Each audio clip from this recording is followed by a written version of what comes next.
Greetings one and all, I'm your conductor Cape Joel, and you're about to pull on into the Solicitation Station, the show where we take a closer look at the solicitations coming from both Marvel and DC and see what they have coming out in the next couple months. And on today's show, we're looking at August 2018. So, what is there to see? Let's hop on in, shall we? Alrighty then, first up in no specific order, we have Aquaman, who is going to be having himself a little crossover with the Suicide Squad come August. Not a bad idea. I don't think I've ever seen these two books play off each other before. It should be interesting. Then from there we have Batman. By summertime, the wedding will be over and done with, and it looks like Batman is ready to buckle down with a storyline all about a trial involving Mr. Freeze. We can also expect Dick Grayson to don the Batman costume again for a little bit in the story, and won't that be a lot of fun? Now over at Marvel, we check on in with the Champions. Under Jim Zub, it looks like there's going to be some changes coming soon. Mainly Riri Williams the Ironheart is getting a brand new costume, and so is Amadeus Cho the Totally Awesome Hulk. No word of a lie, I actually thought Amadeus was Beast Boy there for a second. Riri's costume is, well, it's interesting. I like the color scheme, not in love with the helmet. Maybe she should have had a more original costume earlier.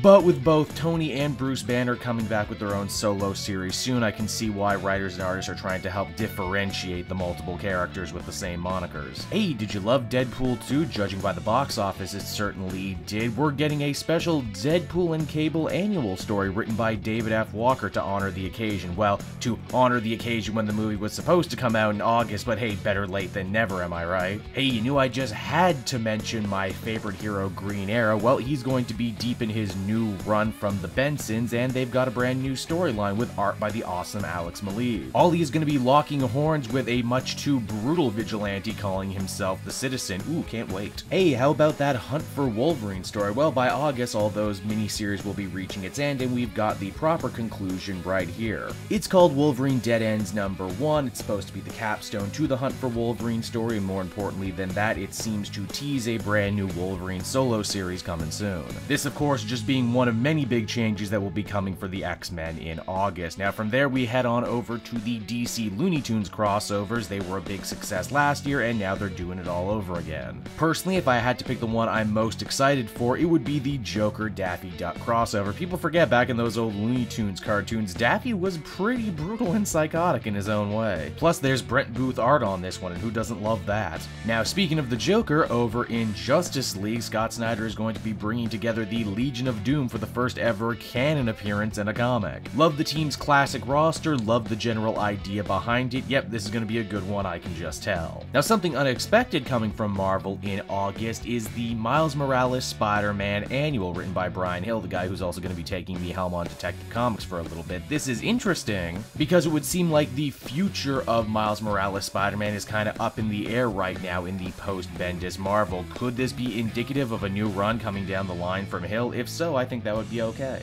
Speaking of young heroes, and I was, who doesn't love a crossover? We're going to be getting a Ms.Marvel Squirrel Girl miniseries starting in August. Honestly, I'm shocked it took these characters so long to end up crossing paths with each other and having a miniseries. Now, from one team of cult heroes to another, we have the brand new West Coast Avengers series from Kelly Thompson, picking up more or less from where her Hawkeye series left off. Clint Barton Hawkeye looks to be acting as den father to a bunch of young heroes starting up their own team. I think it's a good concept, and it looks to be a nice, light, funny alternative to the more serious mainline Avengers book. Also coming in August, we have a new #1 for The Punisher from Matthew Rosenberg, the guy who's currently writing the book, only it seems that Frank has ditched the War Machine armor, but is still keeping his aspirations high. Rosenberg's been doing great work on the Punisher and street-level stuff in general. Can't wait to see what he does next. Now after that, we have Edge of Spider-Geddon. Yes, that's right, the big new Spider-Man event is going to have its own pre-event.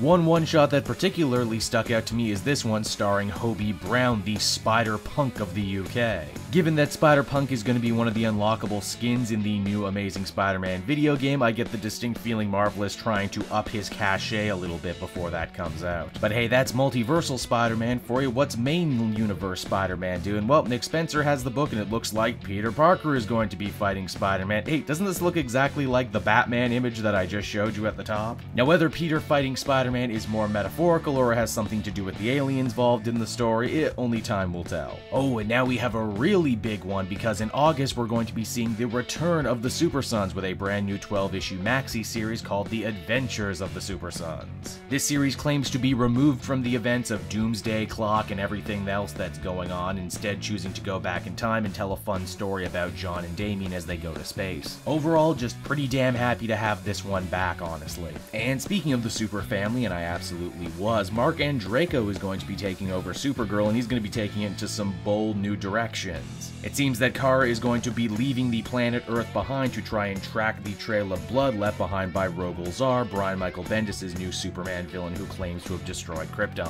Gotta say, that's a pretty bold, crazy new direction for the Girl of Steel, and a big departure from the more show-centric plots that have been going on in the comic. Next up, we got not one but two different Venom books. The first one is from Mike Costa, and it's called Venom the First Host, and well, I mean, the title is pretty self-explanatory right there. Apparently someone had the Venom symbiote before Spider-Man and before Eddie Brock. The other mini-series is called Web of Venom Venom, and it's a flashback series that ties into what Donny Cates is doing right now with the main Venom book. Basically, it's the story of a bunch of symbiote super soldiers fighting the Vietnam War, and honestly, I would roll my eyes at this if Donny Cates wasn't writing this one too. Now, the X-Men, as I mentioned before, are going through some major changes in August. We got a brand new annual from Matthew Rosenberg, who is of course the major architect behind the return of Jean Grey. He's also taking over Astonishing X-Men, and this annual would seek to kind of try and, build a bridge between those two series, which, more power to him. And lastly, we have Weapon X. Sabretooth is now in control of the team. Old Man Logan has been pushed out, maybe to go away forever as part of Extermination, I can't say, but all I know is that the book is being rechristened